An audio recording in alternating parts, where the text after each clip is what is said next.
Welcome to the Backyard Professor live show, Sunday night, February 23rd, 6 o'clock Mountain Time in the United States of America. How are we all tonight? You look like you're having fun already. Hopefully you've got the popcorn popped. I have been thoroughly enjoying looking at the stars with my infrared night vision binoculars. The downside of these is they show a very, very small segment of the sky. I mean, I can't even get an entire constellation to show up in the screen. But yeah, the infrared is very interesting. There are some people who've been asking, what in the world are you doing showing us the night stars if there's no UFOs? I told you I would share my journey. Now, I haven't showed you all of my videos that I have been attempting to make either, because there have been a few nights where just nothing happened, including not even seeing a satellite, believe it or not. That's how small of an area this thing goes. So I am in the process of saving my money for my telescope. I will get that. I have, there's just a lot going on. There's a lot to do. I appreciate your enthusiasm for the process. From my point of view, this is pure hedonism on my part, because I can't think of much of an activity that is more fulfilling and interesting and enjoyable than to immerse yourself in the cosmos, right? We don't look up enough. There will be many times where I don't see UFOs. I'm well aware of that. But on the other hand, this magnificent cosmos we're in, and learning about the various stars in the sky, how far away they are from us, what kind of stars, etc., is always extremely fascinating to me. And I appreciate your enthusiasm for me including that information in my videos when there's no UFOs. I will, that way you're not just sitting there looking, wondering, gee, what's this part of the sky and what does it mean? Let me say right now also that the UFO world is in an interesting place. On the one hand, we have very precious little physical evidence that we can sink our teeth into as a society because it's being hidden from us. On the other hand, we have enormously fascinating books describing people who have seen the evidence, and now they're even being poo-pooed, and nobody even wants to read books anymore, which I think is a very short-sighted approach. Richard Dolan has come along and produced a 3-volume series on the unidentified submersible objects, the USOs, that come out of the water and that from the air goes down into the water.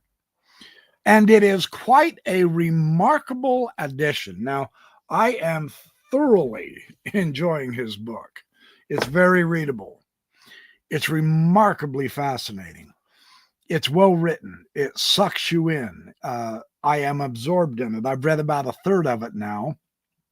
I have read all of the, I guess there's 17 or 18 odd accounts up to 1940.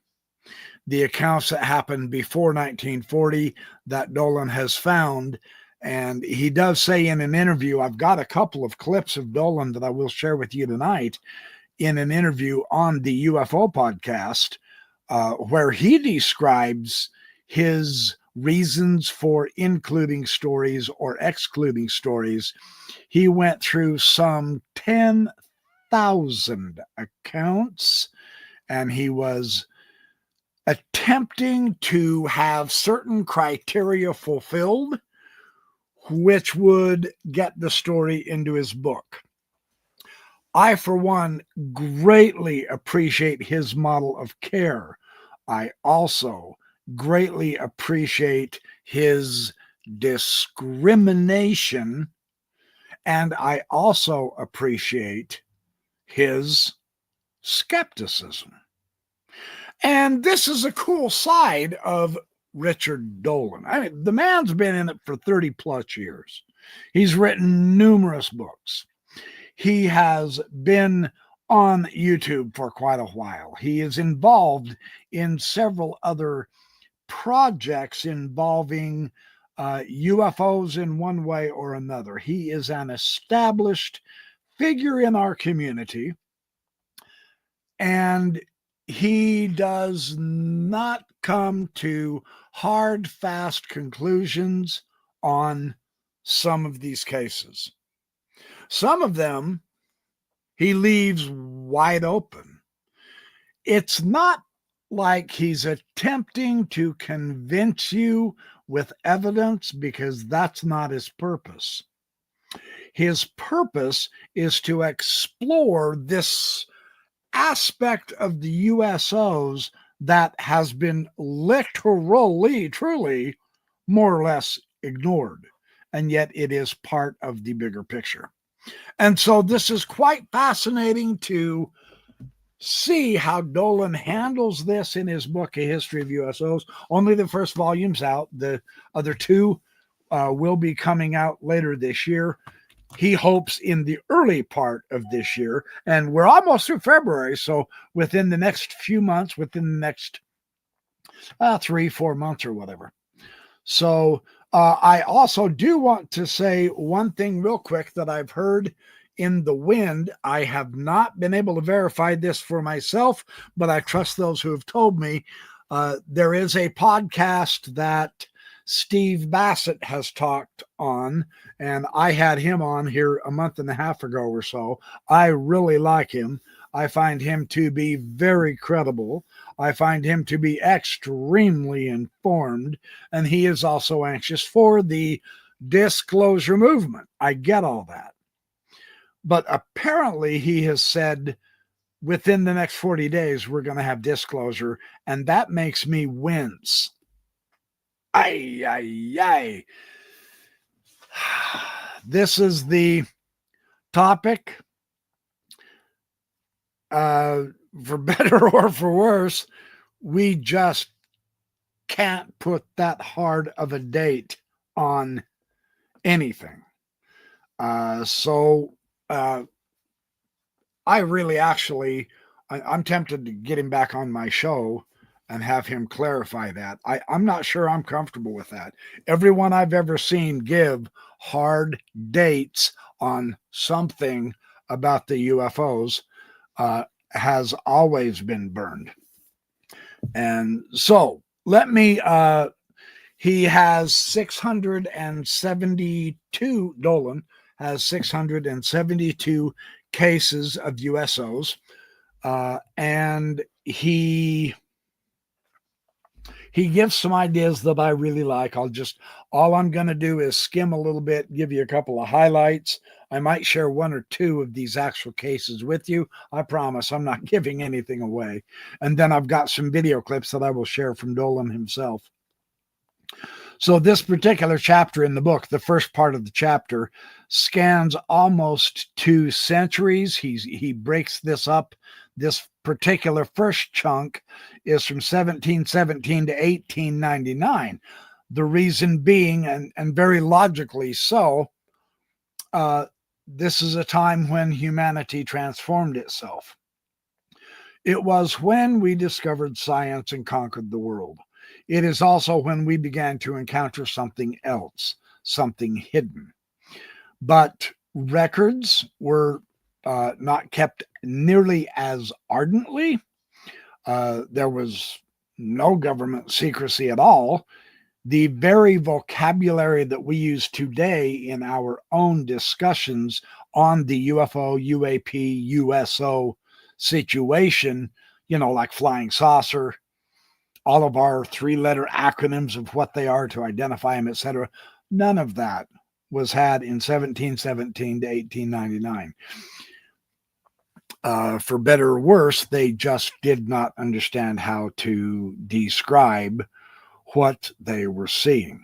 Exactly like Ezekiel in the Old Testament, the first chapter, when he saw his UFO. And yes, I am one of those who do believe Ezekiel had a close encounter, without question. And it's so interesting because it is this one, you know, it's described very uniquely, very interestingly in all of the Old Testament. Enoch is another one, the book of Enoch, but it's not in the canonical Old Testament of the Western Church, but it is in the Abyssinian canon. So it is a book of scripture in some parts of Christianity right now, today, the book of Enoch. So anyway, what happens here that Dolan recognizes, and this is part of the value of this study, really, truly, we recognize now from the very get-go. And when I say get-go, I don't mean back to the origins of Homo sapiens.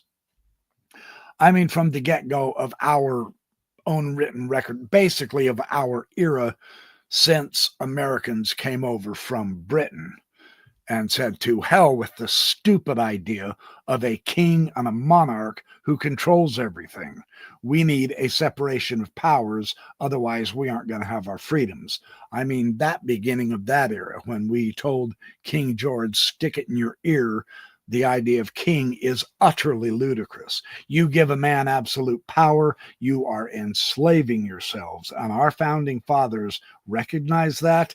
They came over here and did something smart about it. Hopefully, we can continue that intelligence. So, about 350 years or so from the get-go, from that era, this has been a worldwide situation. This isn't just in any one particular part of the world, or it's not just happening in any one particular ocean. This is literally ubiquitous around the world in all the different bodies of water. I think that is a remarkable pattern that he has found, without question. He has also found patterns, sub-patterns, if you will, within the overarching pattern. That is so powerful and beautiful. Really interesting. So first, they are everywhere. Some of the objects are transmedium. That is, they can go from the air into the water and continue moving. Or they can come from the water, get up into the air, and keep on moving. That's astonishing, because no one that we're aware of has that capability right now today. And Dolan does discuss that in his book. We still don't have that capability. So something weird is going on, right? Now, the interesting thing is, in so many of these cases, they approached either the ships or people as if they were investigating we humans. This is very, very interesting. They also seemed intelligent and purposeful, as these various descriptions of these a lot of times they were described as just ultra brilliant lights. They didn't know what else to call them. Something was really glowing there off the starboard side of the ship, and there's one account that says it got so bright, 3 a.m. in the dead of night on the ocean, and this bright light appears, and it gets so bright that the one gentleman said, I could reach down and pick up a pin off the deck. It was almost as if it was daylight. So these kind of descriptions, back when all we had was candle power, our ships were wood, they were rowed more or less instead of having any kind of an engine. It was before the steam engine, etc., etc., etc. They had, some of them had these really weird anomalies. That is utterly fascinating. I'm on Richard Dolan's side. That's worth investigating, yeah. And something before flight was ever discovered was able to jump up from the water, hover in the air, circle around their ship, and then go back down in the water. And if it was during a daytime encounter, they could see it move through the water and disappear and go down into the water. Now that's hefty. That's hefty. Very cool. They also seemed intelligent and purposeful. I'm on page 49. They changed direction. For instance, another instance described how they did move against the wind and they followed ships. So this wasn't, and there are some instances where only one or two people saw it. There are other instances where an entire crew of a boat saw it. So the number of people seeing it varied with each account as well, which is also extremely interesting. Dolan does make a very good point here. When approached by humans, as in the Mary Kingsley's 1895 account from Africa, these craft, these lights, these things, whatever they were, and they didn't appear as just any one type of a physical presence or physical type of thing either. It had there were numerous various interesting descriptions of what it was they were supposedly seeing as well. They moved away from the people and they submerged back down into the water. None of them seemed aggressive. And Dolan does make a little bit about this. They were more or less acting like they were curious about, oh, hey, something's up on the surface of the water. Let's go check it out. And they did. They didn't threaten and they didn't attack. So that's one quick idea I wanted to share with you. Oh, now this is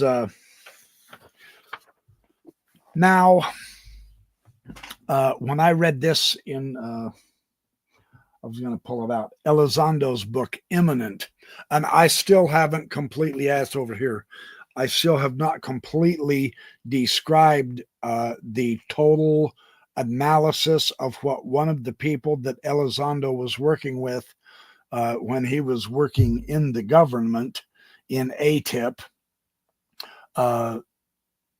they described the envelope type thing. What do you call it? The surrounding clothing of the craft, or the envelope, the cloud of energy around the UFO, whatever it is, whatever you call it. Dolan does describe this in an interesting way.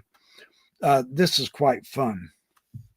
This is known as the phenomenon of ionization. So, and this is part of the real attraction for so many of us, the science of the UFO. What is it? How can we come to understand this? Now, I think the science is fascinating, but this really gave me a heads up insight. And I believe I have said this in other videos. It was just very cool. I think it was a good move on Dolan's part. Early in on the book, he's only on page 55, where he is describing this thing we call ionization, because this shows me, at least, and again, just my view. Others can disagree. It's all good. I'm not here to try to convince you I'm right. I'm just sharing my impression of some of the material Dolan put in. This convinced me that I actually do understand now why it is so difficult to get clear pictures of the UFOs, the UAPs, whatever you want to call them. It's tough, and there's a reason. It is not because they're fake. It may very well be one of the best index to the authenticity of a photograph that it is fuzzy. Allow me to hasten to explain before I get thrown off stage here. So, Carl Feint's thoughts in his valuable book, UFOs and Water. Now, Feint wasn't only interested in cataloging many USO cases, but he also wanted to explain the unusual physical and the optical effects that these things create. And they do. They do. Actually, this is one of the difficulties I've had, me personally, in assessing this thing. The effect of ionization. A UFO's glow, Feint said, is caused by our atmosphere in contact with the electrical field surrounding the craft. It causes what is called ionization. He pointed out that ionization occurs whenever sufficiently energetic charged particles or radiant energy travel through gases, liquids, or solids. So, in other words, if a craft, a UAP, or even a USO now, one that goes under the water, if it has a charged electrical field around it, this field affects the surrounding environment, whether that environment is gaseous, like our atmosphere, right? Or liquid, in other words, bodies of water. Feint then went on to quote the NASA scientist Paul Hill in his seminal work, Unconventional Flying Objects, the phenomenon of ionized and excited atmospheric molecules around a UFO also ties together a number of related mysteries about the UFO. It accounts for the general nighttime appearance of the UFO, the many observed colors, the fiery neon-like look of the craft. It even helps understand the self-illuminating character, the fuzzy, indefinite, or even indiscernible outline of what is it. Sometimes we can't even tell what shapes it is, right? And yet, appearance of solidity behind the light.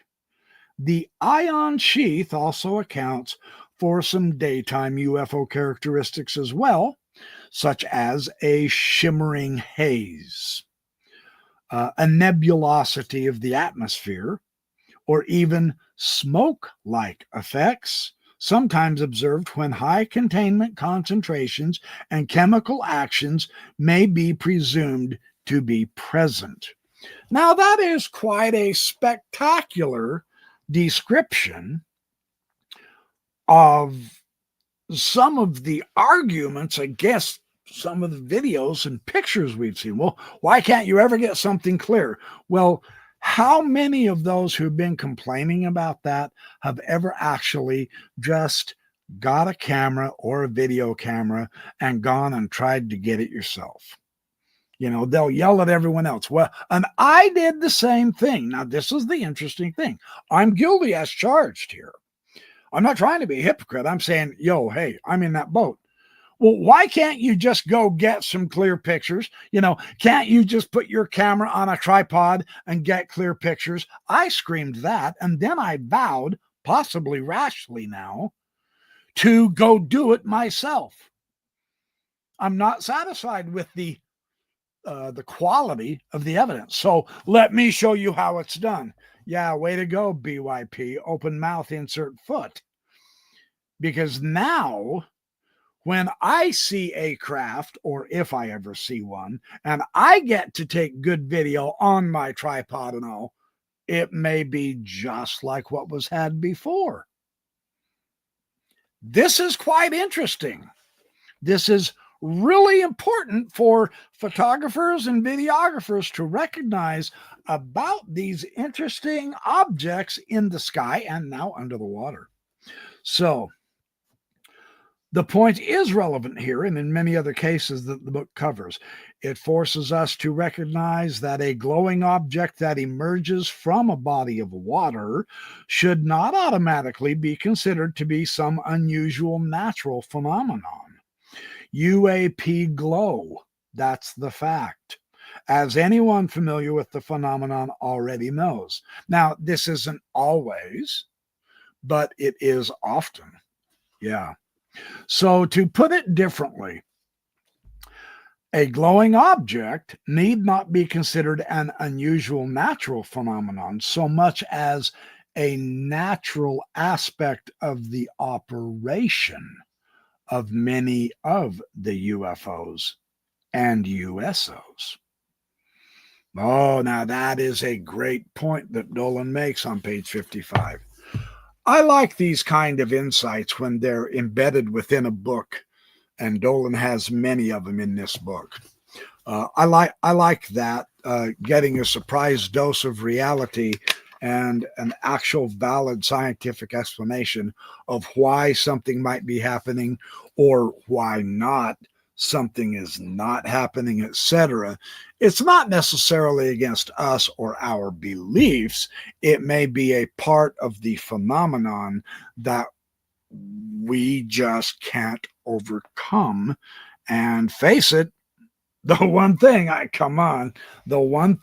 UFO phenomenon has absolutely demonstrated time and again through the sheer volume of tens of thousands of books, descriptions, videos, pictures, etc., is we are very limited in our capability to understand these things, to video these things, and or to photograph these things. Not to even mention the new potentially up and coming trend of psionics to communicate with these things. So again, I know everybody hates to hear this. They want us to continue pretending that we are the alpha species, that we are God's gift to the world, and that we can do no wrong. I'm well aware of that. But our egos are being humbled. It's time for a dose of humility, and that's the only way that we are actually going to be able to overcome our limitations in relation to the UFO. So many people want this information. So many of us want this disclosure from the government. We want them to acknowledge their asinine, insane limitation and utterly heinous lies and stupid, immature reasons of continuing the idiotic secrecy. I get that. We want the government to come clean. In the meantime, there is something we can do ourselves to get the knowledge ourselves. Part of it is this book, right? So, very interesting. So in this, I'm not that one. Did I share this already? Oh, yeah, I'm not going to share that. He talks about it in his interview on the UAP files. Let me go to this. I'm on page 71 now. So, this, you know what? I'm going to read this. Yeah, it's a very, very short account. Now, this is a cool pattern that Dolan has discovered through his incredible research here. And he does share this over and over and over again in the various descriptions of the sightings of these. So in the Persian Gulf, May 5th, 1879. In the Persian Gulf. See where that red dot is? That's the area we're talking about. Okay? 1879. Here is another recording of massive glowing, what they have come to call pinwheels under the sea. Pinwheels. As previously mentioned, there are not actually wheels, but they behaved like wheels. Very Ezekielish. In all instances of this strange manifestation, no rims were ever observed. Instead, witnesses commented on shafts of light that rotated around a central hub, all of which was said to occur somewhere below the surface of the water. So we have the submerged objects.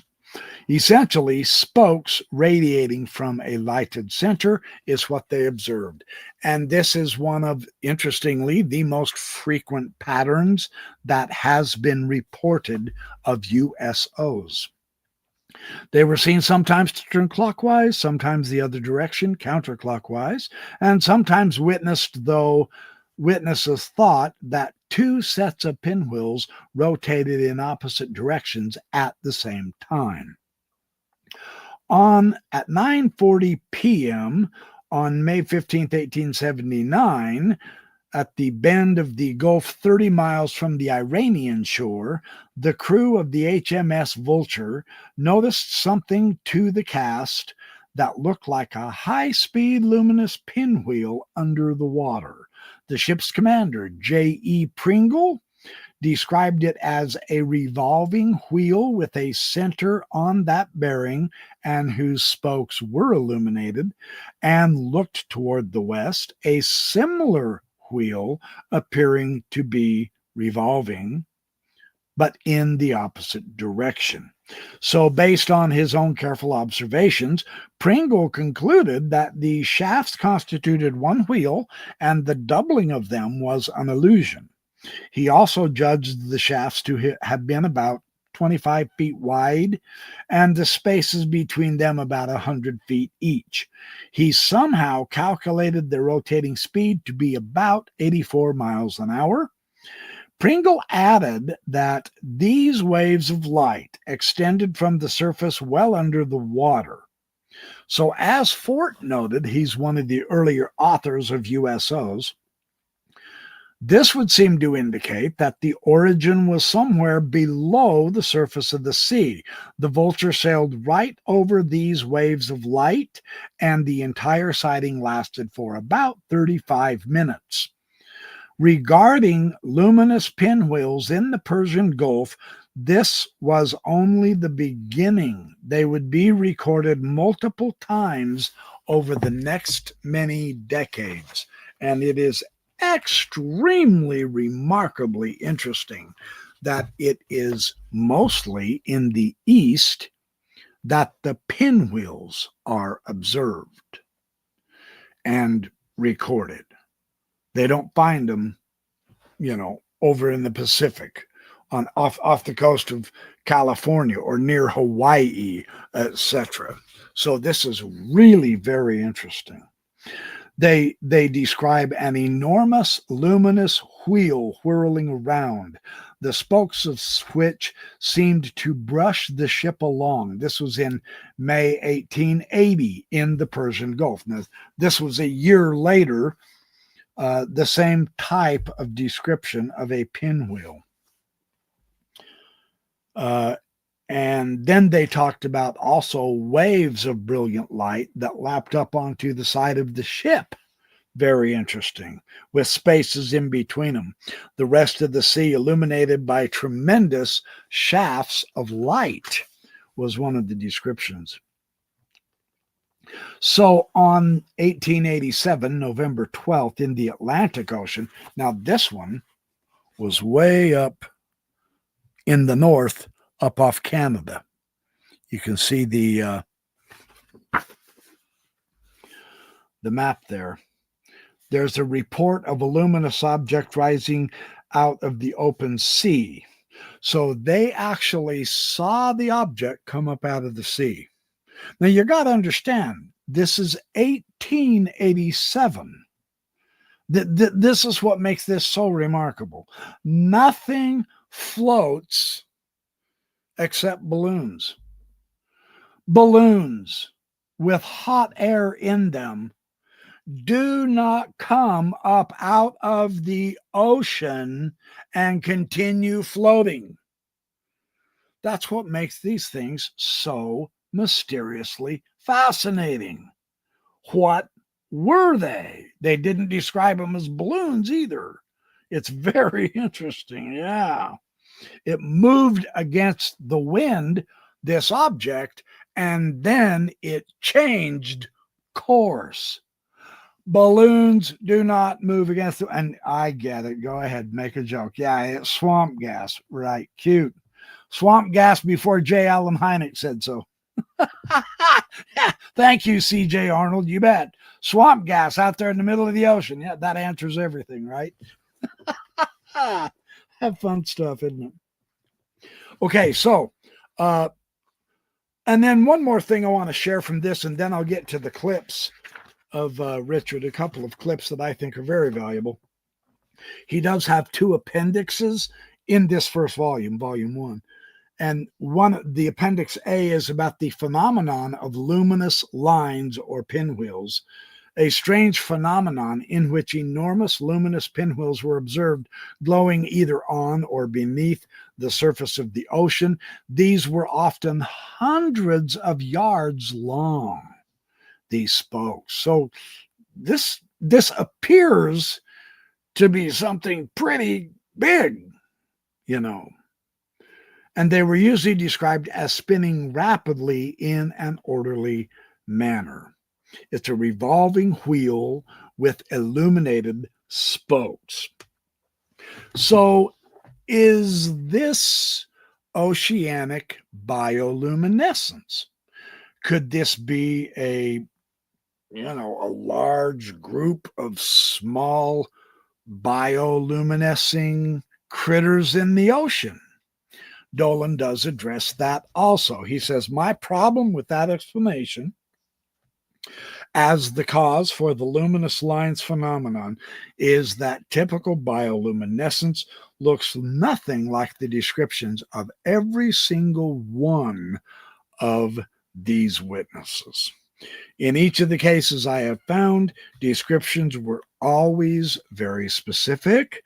The pinwheel was a distinct and well-defined shape. It often rotated at high speed. Now remember that one captain said that it was rotating at 84 miles an hour. None of these small bioluminescent critters in the ocean go that fast, right? So there's the oddity. And another oddity is that the known cases nearly all occurred within specific geographic regions. Of the 17 cases I have collected, all but the first one, and that was in 1875 in the Gulf of Mexico, every one of these pinwheel cases occurred in eastern seas, from the Persian Gulf through the Indian Ocean, the Malacca Strait to the South China Sea. It's very interesting. It's a relatively concentrated area of observation. And I thought,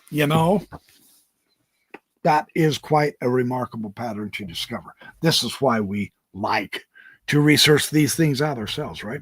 Because you find patterns and you gain a greater grasp of things to come. So let's go to this particular discussion. Dolan has a couple of things here that is quite very interesting and educational. He is with That UFO Podcast. Good program. I like this guy very much. Let's hear what Richard has to say. It's been very little. But why is it important? I think it's important for no other reason just than because it's so fascinating. I mean, I think inherently speaking, when one hears a story of an object emerging from a body of water and flying off, to me, that is even more fascinating, honestly, than watching hearing a story about a flying saucer that zigzags through the air. That's amazing too. But coming out of the oceans, going into the oceans, you instinctively wonder, what are they doing down there? The ocean is a great big mystery. It's an unknown to this day. I've learned a lot about the oceans in the course of doing this series. So 5% of all of our ocean volume, only 5% has been mapped to any scientific degree. 95% of the volume has not been. The ocean floor, we've done a little bit more. I think we've mapped to a high level of scientific precision, 25%. But that means 75% of the ocean floor remains unmapped in a sophisticated way. So there's a lot that we don't know. And that is quite astonishing. And I got that same information from the Rear Admiral Gallaudet. He's retired now from the Navy, but he was the oceanographer for the Navy. And that's where Dolan got his information. But that means we are at a minimum 75% entirely 100% ignorant of our oceans. That's staggering. So it's no surprise that we're not done learning. We certainly cannot be done researching. And what this would indicate to me in my presumption is that we have new knowledge that we're going to discover about our oceans that is going to inevitably contradict what we think we know right now. And so again, the main basis of being able to move forward is quit acting like we know it all and start getting back to being inquisitive and learning something new. That would be, I would think, the better approach. So very interesting. Let me move this up. He's got another very excellent point here that I really enjoyed. Let me see if I can get it here. Close enough. I'll start it here. Cases. I wasn't just looking at random. So I was very selective, but I do think that there are probably there's more going on than we're recording. One good way to see that is I created a map of every USO that I put into this book. So I have Google Earth, and I put little yellow pins on the map to track them. And the large number of these occur near the shore, near some nation's coastline. There are definitely cases that I was able to record where they're out in the middle of the Pacific or Atlantic Ocean, but that's much fewer. And of course, you know the old joke, guy's under a street light on the ground on his hands and knees looking for something, and a stranger says, "What are you looking for?" "Oh, my car keys. I lost them." "Oh, okay, well, I'll help you. Where do you think you left them?" "Oh, over there where it's dark, but the light's better here." Yeah. So that was kind of botched that. But anyway, the idea is that we're on the shore. We're not out in the middle of the Pacific Ocean most of the time. So of course we're not going to see them. You do have navies, the US Navy, the Russian Navy, some other navies are out there. The UK Navy has caught some of these out at sea, but they don't like to talk. Yeah, that's the downside of that. But again, notice the actual realistic and credible limitations just simply because of how we are. Well, we're land creatures. Okay, so when we get to the oceans, more or less, we stop. No choice, right?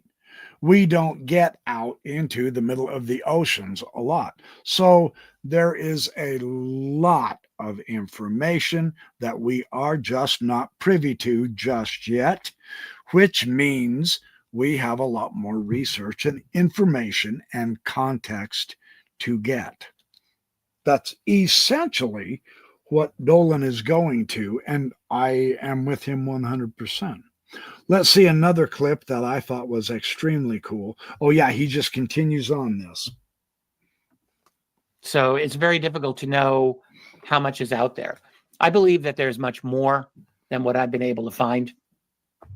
Another reason I think this is, particularly with military cases, a very common way that I would find a military case, because most of those are not through freedom of information.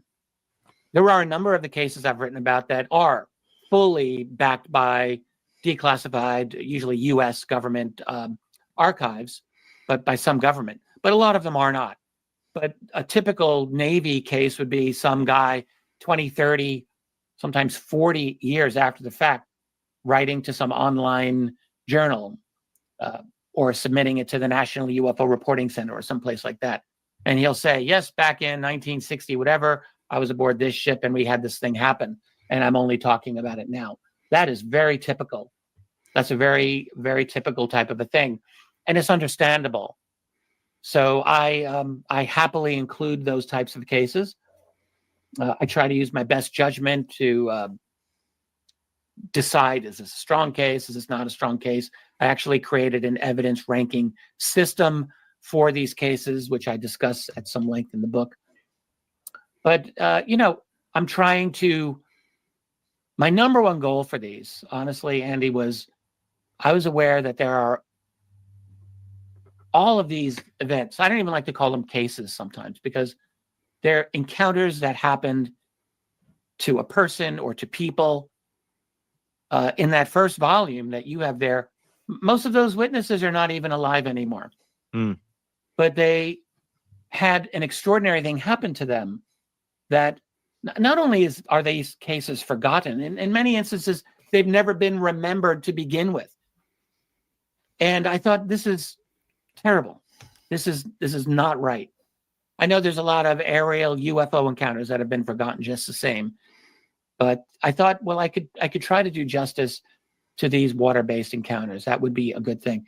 And I really wanted, more than almost anything else in this book, to just breathe some life into these completely forgotten cases. I think those people who experience them deserve to have their stories told. And these are important events, frankly, if I can say this, in the history of our species and the history of our planet. I mean, when you stop and think about what I'm trying to describe here, you've got people on a boat, sometimes in an ocean, an object comes out of the water, hovers over their boat, circles around, their electronics go haywire. Once in a while, they're missing some time at the end. The craft goes away. How is that not an extraordinary, incredible occurrence that needs to be preserved? Yeah. Now, what I love about his description here, seriously, let's just sit back and take a breath. There are so many people who are jaded at this point that they've lost all interest in this subject. And that's sad, because the way he described that should non-stop shock us and make us want to learn more. How is it that a pen object floats up in the air? Now, mine's not going to. I'm going to drop it, and I'm not a magician, so I can't hold it up here with a small little thin wire. But how is it that objects are floating like that with no thrust, with no wings? They're defying gravity. It's pretty impressive. And I like how Dolan put that. So, and now two more items I just have to get to. Two more, if you'll bear with me, please, because Dolan's attitude comes out really good. And I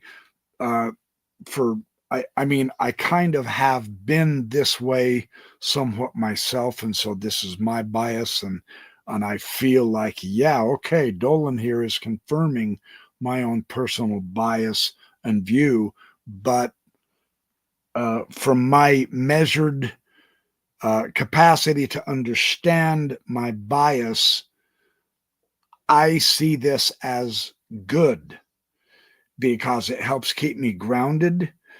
And so let's take a look at how Dolan gives us a couple of descriptions on something here that I thought was really, really, really important. Oh, yeah, I got right to it. Perfect. Okay, let's take a listen here. There's just a couple of minutes here. I love his point here. To go, because I think when you're looking at any UFO, USO, UAP case, there are time periods where you can look and think if it's maybe from the 80s onwards, there's a certain quality of data. You can go back to the 50s and 60s, more paperwork, potentially some grainy video or photographs. Yes. After that, it starts to become more testimony based, perhaps some radar data from the kind of World War periods. Yep. But then you're going back centuries here where you're truly relying on testimony. And how do you decide, I'm going to stop here? Because even the language used at the time, and I wonder, even when I saw you were going back that far, people talking about, and I hesitate to mention things like this, but I will for a reason, things like mermaids or giant sea monsters. A couple of hundred years ago, people didn't have the terminology for flying saucers, discs, aliens, NHI, UAP. They were just describing something strange in the water. So how did you kind of come to terms of how far back to go? Great question. I tried to go back as far as the data would allow me. So I looked at, I went back thousands of years and looking for what I thought could be genuine USO cases. Actually did, so the earliest official case that I've included that I have like a case designation for only occurred in 1717, a little more than 300 years ago. And I think that's actually a pretty good case, in fact. But there are earlier potential cases that I do include and I discuss in this book, particularly in the first chapter, which is all dedicated to the idea of ancient USOs. And I really did try to go into it. For example, I did a write-up of the sighting by Christopher Columbus just before he landed in Hispaniola in Santo Domingo, the New World. Because there was Columbus and one member of his crew saw a very unusual light. This is in 1492. And I really try to ask, like, was this a genuine USO or not? And I leave that one open, by the way. I think it's not readily understood conventionally, but it's kind of a vague sighting, and it could be explained by something that they saw on land. It's hard to know. Okay. Point number one, he's willing to look, and he's willing to look at all of the evidence, all of the claims. Now, Dolan is one of us who wants the validity, the authenticating contexts of these types of stories to be verifying the reality of the UFOs. He is one of us in that respect, but you notice he still refuses to draw hard and fast conclusions.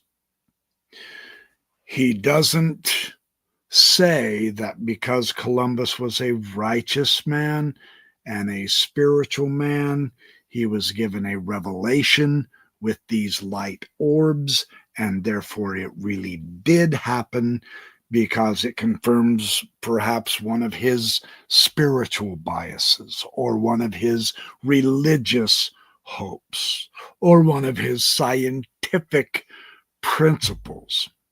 He said, I'm not drawing any hard, fast conclusions. I'm leaving this open. But it is interesting enough. It piques our ability to test, but not necessarily to come to a conclusion. But we don't need to worry so much about the conclusion, because the case itself is what is interesting. This openness, I don't know what else to call it, this I don't want to say objectivity, because he is very subjective in this book, and it's the only way you can write the book. So the pre-thinking of I'm going to be 100% objective or I'm not going to publish is utterly ridiculous. That's not how Dolan approaches this. Of course, there is subjectivity. There is subjectivity with every case he chose out of the 10,000, and he only came up with 672. You see, there's a subjectivity of whether to conclude, is this a very strong case or is it somewhat moderate? I like this very much. This is the true historian's approach. We're dealing with probabilities, and not all probabilities are the same. And you don't arbitrarily preordain a percentage of probabilities to arrive at in order to include the cases in the book either. If it's not an 80% probability, then it didn't happen. Dolan never goes that ridiculously silly, narrow way at all. And I love this. He stays open. Now, his follow-up idea here in a couple of minutes later is also extremely useful for all the rest of us in our everyday approach, especially, when it comes to this UFO subject. This is really cool to watch Dolan operate. I really, really like this.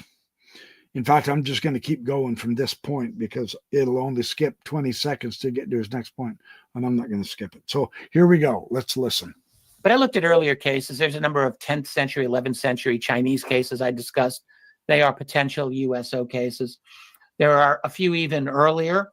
In fact, Alan did a nice rendition of one that took place in Ireland, allegedly, in the year 597. And I wrote about this. I personally don't think that it's a legitimate USO case. The thing about these earlier potential cases is that when you read them carefully, you find a lot of questions about them. In fact, I discussed one that took place in, I think it was Bristol in the 1661, right after the English Civil War. And I have a bit of a conversation about it. And in fact, when you read that case officially, it's like this guy's describing by the River Severn, something that similar to the kites that the young boys fly these days, 1661. So you're thinking angular, you're thinking, oh, it's interesting, it seems mechanical. But then this object took the shape of a man pacing back and forth, and then it took the shape of a man on horseback galloping back and forth, and then it took the shape of a beautiful woman in a robe of some sort. And to me, this is clearly symbolic, and it very likely had more to do with the end of the English Civil War than any actual sighting. I don't know of what object is going to take the shape of basically Oliver Cromwell, and then King Charles, and then a woman who's probably a personification of peace or grace or something like that. That's how I read it. So these are not cases that I feel that one can work with. I tried to find them, but I tried to be careful as well. And so the earliest case that struck me as reliable and that I could trust was not until 1717 off the coast of Martinique by a French ship that was in the Caribbean at the time. I like that. He doesn't. He's very careful. He really doesn't want to get dogmatic. He really recognizes there is a potential prosaic interpretation that would make more sense of this case than my hope for favored interpretation of an actual USO. And rather than just simply taking the USO side, because that's what his book is about, a history of USOs. Come on. No, he says, this story is valuable enough to include in this collection. It very well could be a history of a USO. On the other hand, the way I understand this is to see them trying to present symbolic interpretations to make sense of their socially disrupted society also has validity. So he's going to leave it open. That, folks, is what makes Dolan such a superb historian. That, folks, is what gives Dolan his credibility. And in my very small, meager way of imitating that approach to studying this, what we hope, what we think, what we believe is reality, this UFO stuff, when I turn my cameras to the sky, just because there's a light up there moving, I'm not immediately screaming UFO, I've got proof. If I see a jet flying overhead with contrails, I don't immediately scream UFO, there's our proof. If I see something flying through the sky during the day and I can't, it has to be something that's genuinely anomalous. It has certain criteria that it's going to have to meet before I come out and say, okay, maybe I did have a UFO wink at me, like I did the other night. I'm still not certain. I haven't had a chance to talk to the astronomer yet. I have no idea when I'll get that. But it was fun. It was definitely something different, the way it blinked. That was absolutely not a star twinkling. There's no way. I mean, it twinkled, it blinked so brightly that it was brighter than any of the three belt stars in Orion. Well, that's pretty bright. But I don't immediately say, yep, there's proof. There it is. There's the UFO. No. It takes a discriminating intellect. It takes the willpower and capability to say no to something if it has a prosaic explanation, regardless of how badly you want it to be your first UFO on video. You don't fudge your standards. You make sure that that thing is the real thing. In fact, I am going so far as to purchase yet more expensive equipment in order to more validly look at the sky to find UFOs. That's the extent I'm going to. And anybody who's worth their salt. It's exactly what makes the really good scientists great. Einsteins, people like that. So we too have that capability. So I just want to share my appreciation to Richard Dolan for doing this vast project. Really, I know 3 years of his life putting this together, and what a blessing for the rest of us, It's a very unselfish act on his part, and I sincerely am very, very overjoyed to support him and buy his book instead of sit back and stupidly, brainlessly call him a grifter because he wrote a book. No kidding. He sure did. Thank you for doing that, Richard. I hope Richard writes many, many more books as well. So that is what I have for you tonight. Oh my goodness. Thank you, Chris. That's very kind of you. I don't know what DKK is. I sincerely don't. It's not U.S. money. I'm not sure if that even comes to me or whatever, but thank you for your graciousness and your kindness. It's very pleasant. So very good. But that's all that I have. Oh, hi, Debbie Donovan, and all the rest of you, Dan One and Peter Hook. I saw Tim Rathbone here. Oh, Plasma State, Stargazer, all of you guys. Eyes Wide Open 916. I appreciate all of you. I can't name you all because it'd take me the rest of the night. There's so many of you in here, but I appreciate all of you. Dolly and Elofon45 and Francisco Equivel, Damian Taylor, and all of it. Don't get me started doing this. I'm telling you, I got to quit. Richard Minish, thank you so much for all your support. Ed Keene, good to see you. It's very good to see you all. I will go back through and reread all your comments and appreciate it. So anyway, thanks for all your support. Thanks for all your friendship. Thanks for all your help, for all your comments when you when I get flustered with a camera issue or whatever. So many of you are there to help me out and cheer me on, or else give me some actually good, valid information that I don't have access to. And I am truly very grateful for that. So we're all just kind of working hard. And oh, hey, Mike, retired USN. Appreciate you too. Yes, you're a good man. I don't know what you're good for, but you're a good man. Come on, I've got to keep you humble. You expected that. I'm the ByP. I can get away with stupid crap like that. As long as you realize I'm joking. It's my way of being, brotherly love and all that jazz. Nothing serious or personal. So, all right, yeah, I'm going to keep on trucking, and I'm going to get out of here and go enjoy the rest of my night. I appreciate all of you. I got to go. Have a great night. Have a good week this week. Keep your eyes on the stream. I'm going to produce a lot more videos coming up. Appreciate all of you.